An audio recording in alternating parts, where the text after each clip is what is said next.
For the life of me, I don't know why landlords make it so hard to have assistance animals like my dog Alex.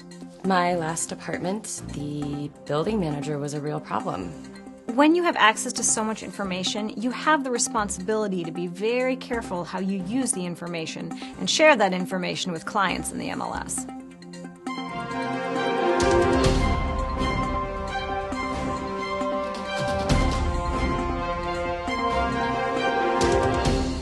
Hello, I'm Sandra Ortiz. Welcome to this edition of Housing Point. Today, we'll be discussing the Fair Housing Act in honor of its 50th anniversary in 2018. President Lyndon B. Johnson signed the Fair Housing Act on April 11, 1968, just days after Martin Luther King Jr. was assassinated.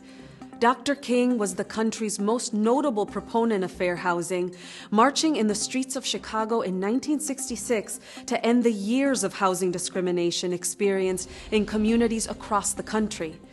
The Act currently prohibits discrimination concerning the sale, rental, and financing of housing based on race, color, religion, sex, disability, familial status, and national origin. In honor of the 50-year milestone, we'll address ways that the Fair Housing Act protects real estate professionals and your customers, and to help you navigate your responsibilities under the Act. We'll also look at how the Fair Housing Act addresses harassment and retaliation in the housing context. Finally, we'll review the best practices for criminal background checks of housing applicants. Our first story profiles a veteran who has an emotional disability and wants his assistance animal to live with him. Many landlords still aren't familiar with the Fair Housing Act's requirement that housing providers accommodate tenants who require assistance animals. Horace Miller reports from Chicago. Philip, a Marine veteran, is joining me today along with his assistance animal, Alex. Philip and Alex have been a team for 6 years. After serving tours in Iraq and Afghanistan, Philip was wounded and developed post-traumatic stress. Now Alex helps him get through some very difficult days and nights. Alex is a part of me. I really can't imagine life without him. Somehow, he always knows when I'm having a bad time. Like last night, he woke me up so I didn't start having a nightmare. And before Alex, I would wake up thinking I was in the middle of a firefight. Not anymore. He's the one thing that keeps me calm. And your doctor suggested you benefited from an assistance animal like Alex? Correct. My VA doctors have eliminated most of the medications I used to take since I started using an assistance animal. One of my doctors even said, "My dog is the best medicine for me." But try telling that to some of these landlords. Landlords and building management need to be aware of the law. They are required to accommodate people with physical or mental disabilities and permit them to have an assistance animal, even when a building has a no pets rule. If a tenant with a disability makes a request for an exception to the rule, building management must accommodate them. Unless there is a threat to the health and safety of others, the housing provider should consider and grant the request. Any animal that provides a disability-related service to the disabled can be considered an assistance animal, even monkeys, birds, or reptiles. Your building has a no pets rule. So what did you do to support your request for an exception?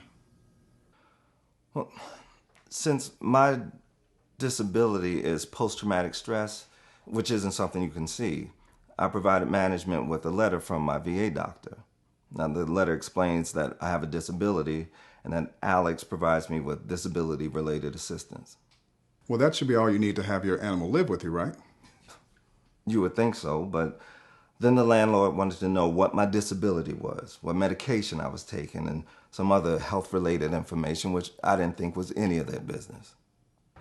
According to the Fair Housing Act, housing providers and real estate professionals are not allowed to ask for information regarding medications, copies of medical records, or any details about the nature or severity of a person's disability.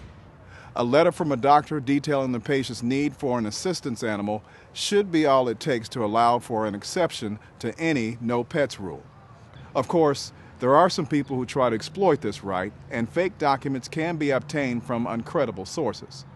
If you suspect that documents are not credible, make a written record and advise the property owner of your concerns. Then have them advise you regarding next steps. For more information about the accommodation for assistance animals, visit fairhousing.realtor.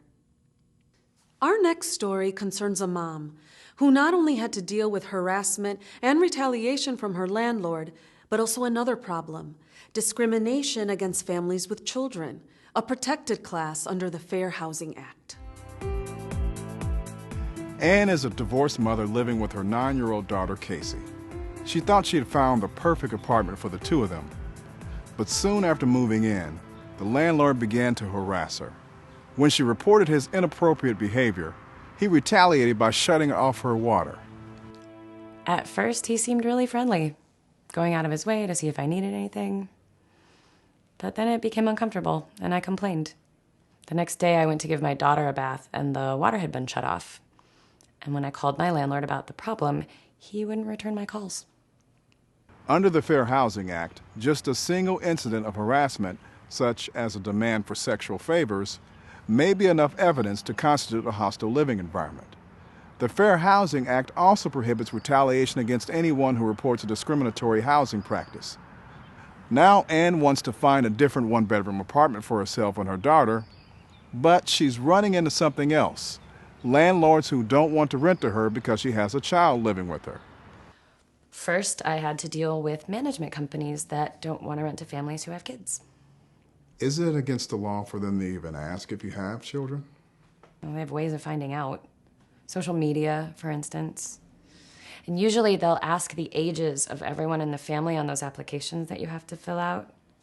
Or they will ask you, "So how old are your kids?" out of the blue, and then before you know it, you're answering without even thinking. And then suddenly they don't have any apartments available to rent right now, or ever. So that's why I only give our names. And sometimes landlords will actually say in their ads that they're renting to adults only, or they will imply that they don't want kids. Familial status is a protected class under the Fair Housing Act, making it unlawful for housing providers to deny housing outright because a family has children living with them under the age of 18. These same protections apply to families who are expecting or adopting children. Additionally, housing providers may not restrict families with children to live in certain areas of the building complex, or refuse to let them use certain facilities. There are exceptions, including certain types of housing designed just for people 55 years or older. But for the majority of people looking for a place to live, the ages of their family members should have no bearing on their ability to find a home. My family's just my daughter and me, so I want to rent a one-bedroom because I'm on a limited budget. Even though there are buildings that allow kids, I was told that I have to rent a two-bedroom because there are two people in my family. But I'm sure they must allow people who are roommates get a one-bedroom. And what about people who are married? Exactly what my broker said. Amazing how easy it was to get a one-bedroom when she brought that up and made it clear that we knew the law. To learn more about the Fair Housing Act's protections against harassment, retaliation, and discrimination against families with children, visit fairhousing.realtor. Our final fair housing story is about big data and its link to steering. I don't have to tell you, big data is everywhere. It's in your pocket, it's in your wallet, your house, your car, and of course, on social media. Big data helps you offer enhanced service to your prospects, but it can also lead to accusations of steering. Horace Miller reports from San Jose, California.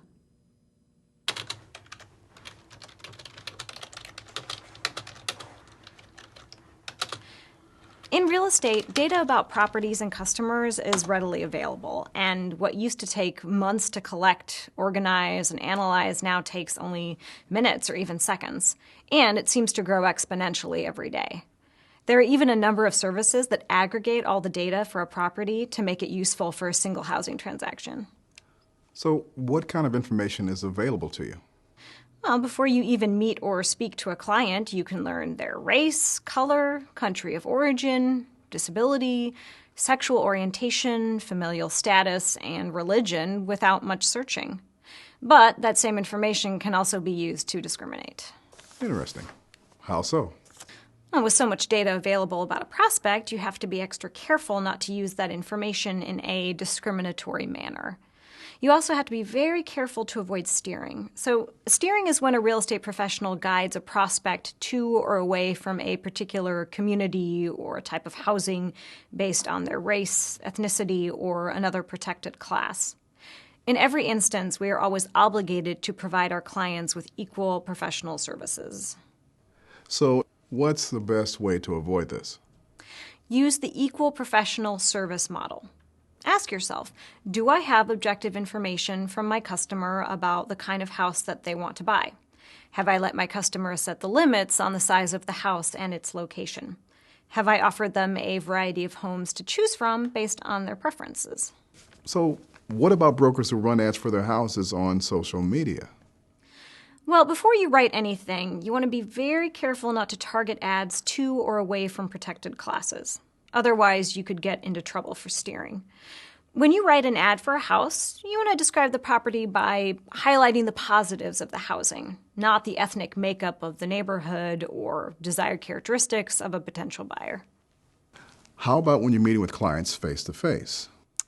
Well, you want to ask the customer about their needs: size, style, features of a home, types of schools, convenient transportation, where they can shop. You want to avoid questions about their religion or ethnic background. And remember, you're there to help them find a home based on their individual preferences, not yours. So, what if someone wants to know about the quality of the schools in the area?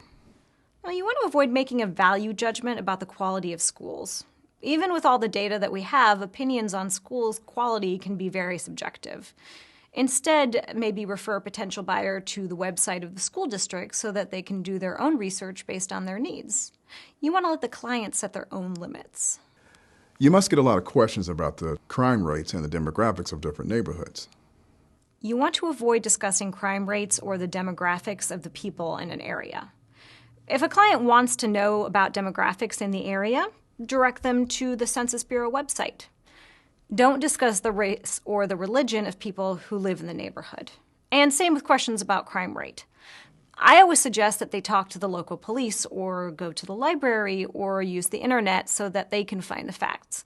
A broker should never say that one area is safer than another.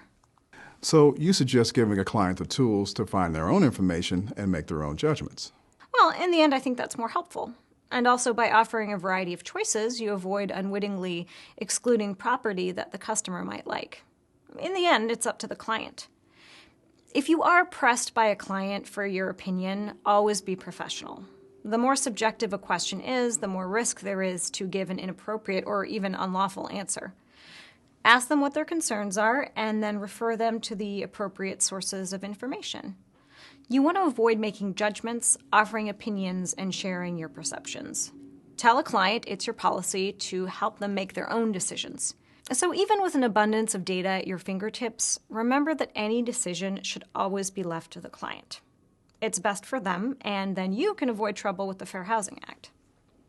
For more information on big data and how to avoid steering, visit fairhousing.realtor. Horace Miller joins me now via satellite to discuss criminal background checks. So, Horace, what have you learned in your travels around the country? Well, Sandra, the criminal background check issue poses a pretty daunting problem for people with a criminal history, as some individuals still seem to have trouble getting an application approved to rent an apartment. That doesn't seem fair. It's more than not fair. In some instances, it can be illegal. How should real estate professionals handle these situations? Landlords should implement a written policy for criminal background checks of housing applicants and apply that policy consistently to every applicant. A written policy gets everyone on the same page. It makes clear that the same standards apply to everyone, and it should be crafted with the safety and protection of all residents and property in mind. At the same time, it's against the fair housing laws for management companies to have a blanket ban on anybody who has a conviction. So what kind of information should a housing provider be looking for when formulating a policy? A landlord should allow an individual to provide additional information and should consider a number of factors when evaluating a housing applicant's criminal history.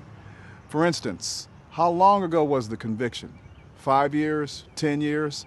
Avoid looking back indefinitely into a person's criminal history. How old were they? Were there any extenuating or mitigating circumstances? Have they been through a successful rehab? Was the crime a misdemeanor or a felony? Was it violent or nonviolent? And a housing provider should never consider arrests as part of the applicant's criminal history. To sum up, real estate professionals and management companies have to weigh the protection of the residents and property as they evaluate someone with a past conviction. A good policy helps those who have paid their debt to society find a place to live. Thanks for the excellent report, Horace. Thank you. For more information about criminal background checks, visit fairhousing.realtor. The National Association of Realtors has set an exemplary standard for equality in housing, which its members are obligated to uphold. In fact, NAR's Code of Ethics goes beyond the federal fair housing law and some state laws by prohibiting discrimination by its members based on sexual orientation or gender identity. And realtors do not take their responsibility lightly. Even when a state law does not prohibit discrimination against a client that is a member of the LGBT community, a broker's participation in such discrimination would run against their ethical obligations under NAR's Code of Ethics.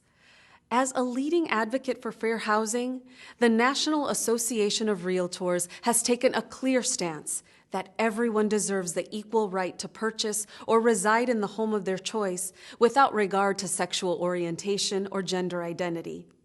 Each of NAR's 1.2 million members have made a commitment to upholding this ideal. 2018 marks the first 50 years of this groundbreaking legislation, which gave everyone the right to be in the housing of their choice. We leave the next 50 years in your capable hands.